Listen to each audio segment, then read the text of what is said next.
So welcome back to the 7th edition of the RCA Training Tip Show, where every Wednesday Aussie time, I'm going to be your YouTube road cycling coach and host of the show, Cam Nichols.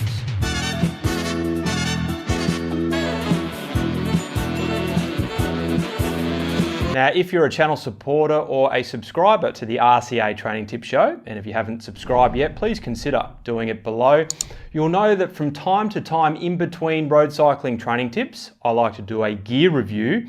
And this review today is based off requests from you. I've had a number of people over the last few months pose me this question. Hey Cam, can you please review the Speedplay pedals you use on that giant TCR and also your BMC team machine? Now, as I originally used Shimano pedals when I first got into road cycling about 11 years ago, and as I've attempted to go back to Shimano on 2 occasions over the years, including within the last few months, I thought it would make sense to do a comparison video between Speedplay, who were purchased by Wahoo actually late last year, and Shimano pedals. While I personally use Speedplay on my road bikes and plan to use them for the rest of my cycling journey, my goal in this video is to not try and tell you why you should buy Speedplay or why I think Speedplay are better. My goal in this video is to give you a general overview and understanding of each pedal system, the pros and cons of each, but I will conclude with why I think Speedplay pedals best suit my needs as a bike rider.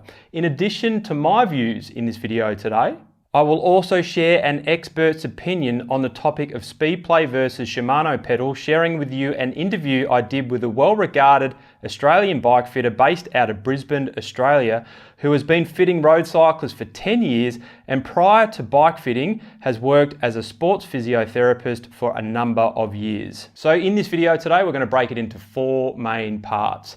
Number 1, we're going to talk about the price and weight of each system. In this section, we'll be weighing both pedals and the shoes to understand the weight impact of the cleats. Number 2, the general design and practicality of each pedal system. Number 3, the pros and cons of each system. And number 4, my experiences with each system and why I personally choose Speedplay. But before we get into these 4 main items, if you're a road cyclist out there looking to take your performance to the next level, don't forget I've got a free ebook and free online training for road cyclists looking to go next level, which I'll link to below. So number 1, let's talk about the price and weight. So each brand has multiple pedal systems, but the 3 most commonly used appear to be: from Shimano, we have the Durace, the Ultegra, and the Shimano 105. And from Speedplay, we have the Zero Chrome-Moly, the stainless steel, and the titanium. Now, the 2 that we're going to weigh and price compare here are the 2 I have in front of me, which are the mid-range pedals. That's the Shimano Ultegra PD R8000 and the Speedplay Zero stainless steel black pedals. Now, it's hard to find the exact recommended retail of each pedal system because it doesn't appear to be listed on the Shimano website. However, looking online here in Australia, you can get the Speedplay stainless steel pedals for 240 AUD and the Ultegra pedals for 191 AUD. And across the board, the Speedplay pedals appear to be slightly more expensive than the Shimanos. In regards to weight, the actual pedal for the Speedplay stainless steel was 105 grams versus the Ultegra at 124 grams. So a combined weight saving on the Speedplay pedals alone of 38 grams. However, when we bring the cleats and the associated attachments into the picture, things drastically change. The shoe weight on the Speedplay is 38 grams heavier than the Shimano's, coming to a total difference of 76 grams in shoes, meaning we have a total weight difference of 38 grams going in favor of the Shimano pedals. However, if you remove the walkable aero cleat covers from Speedplay, we can bring that difference down to 16 grams. However, I would not recommend removing these cleat covers because you'll damage the cleats and you'll walk around very awkwardly. So while Speedplay promote their pedals as being a lighter proposition, don't be fooled if we combine both the pedal and the overall system, the Speedplays appear to be heavier than the Shimanos. Number 2, the design and practicality of each system. From a design perspective, the Speedplay kind of look like lollipops. They're smaller with a circular shape and have a longer axle to accommodate a smaller pedal circumference size. In comparison to the Shimano pedals, which take on more of a hexagon look, from a sizing perspective, they're almost double the width, creating a more stable platform, which we'll talk more about shortly. So in regards to tension release, this is my wife's shoe now, which is essentially the amount of ease or pressure you can put into the pedal system for when clipping in or out. On the Shimano pedals, you have the option to change the tension using this bolt feature here. In order to change the actual float or range of movement you have when pedaling, you actually need to change the cleats with Shimano pedals. The red cleat does not allow any float, the blue cleat allows 2 degrees of float, and the yellow cleat enables 6 degrees of float. Speedplay, on the other hand, they do not offer a tension release system. However, they do offer an incredible option for float without having to change the cleat system.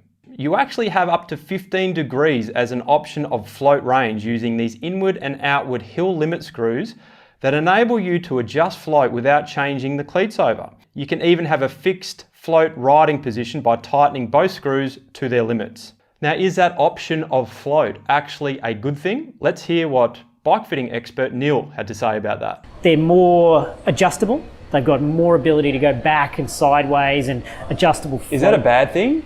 It can give you too many options to think about. Yeah. Yeah, it's great for me. Because my left leg was floating around a lot in the pedal and it enabled me to do that. Are you better off locking it in, or would you rather let the natural movement happen? It depends on the rider. It's one of those, for some people, locking the foot in is a necessity because it's the only way they can function. Yep. In your case, using the Speedplays with more float allowed your knee to not hurt. Yes. But the reason your knee was hurting and your foot was squirreling on the pedal in the first place was because of a right-sided leg length difference. Yes. So you would be fine with Shimano pedals or looks or whatever now, assuming we used a 6mm shim. Yeah, okay. Which we can do.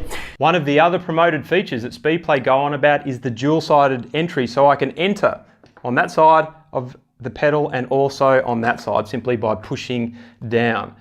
Shimano, on the other hand, is obviously one-sided, and to enter, it's a slightly more technical. You don't push down, you actually have to come in from the side and clip in.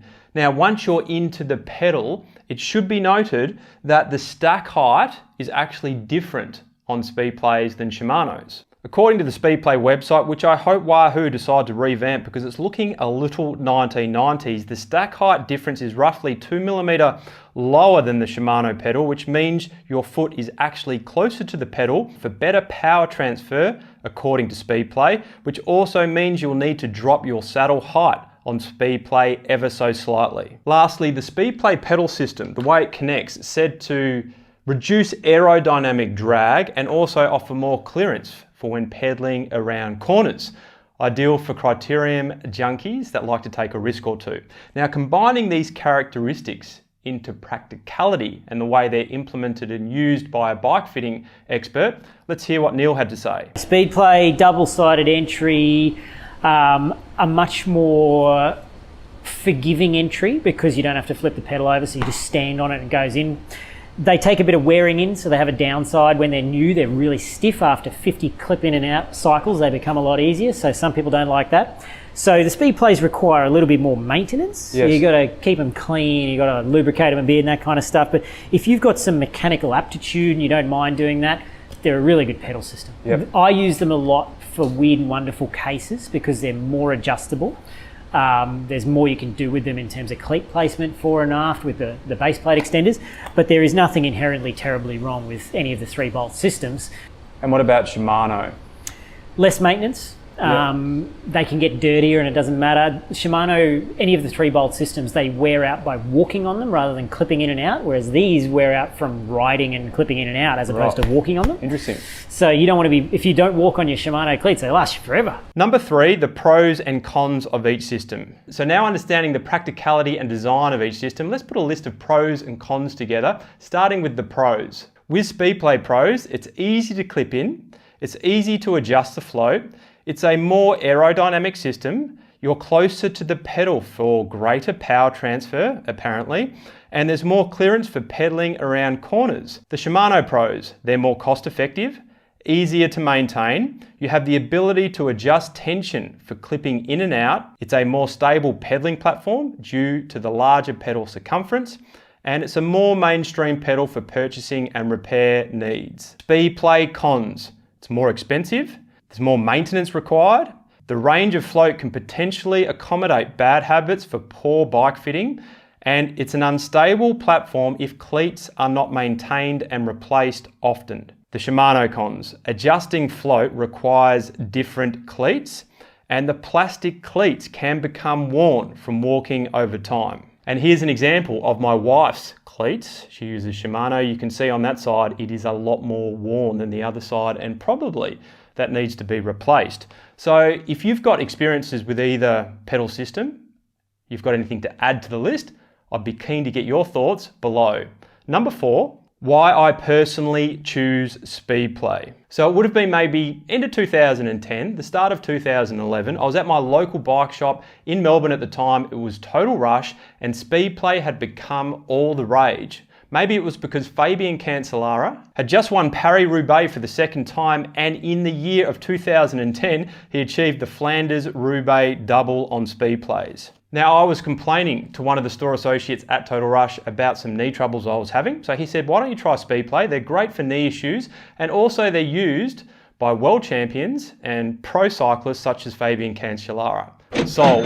Now, my knee troubles actually went away, and I became a Speedplay man until mid-2016, I decided to go see a bike fitting expert in Melbourne, Australia, and he said to me, why are you on Speedplay? You should be on Shimano because the platform is more stable and there's more power transfer due to the size of the pedal system. The exact same thing happened with another bike fitter only a few months ago here on the Sunshine Coast, and on both occasions I went back to Shimano's for about a week or two each time. Now, as soon as I was on the Shimano pedals, I wanted to go back to Speedplay immediately. Why? For me, it's not actually the float as I once thought it might be, nor is it the aerodynamics or the pedaling through risky corners or the weight of the pedal or any of that. For me, I genuinely feel that the power transfer from the shoe to the pedal into the bike with Speedplay when seated is superior. However, out of the saddle, because of the size of the pedal and because you can be better connected with the tension into the pedal, I feel like if I was a sprinter getting out of the saddle, or if I liked punching it up a climb getting out of the saddle, so accelerating really rapidly out of the saddle and putting pressure through the pedals, then I feel like the Shimanos are a better pedal system for that type of rider.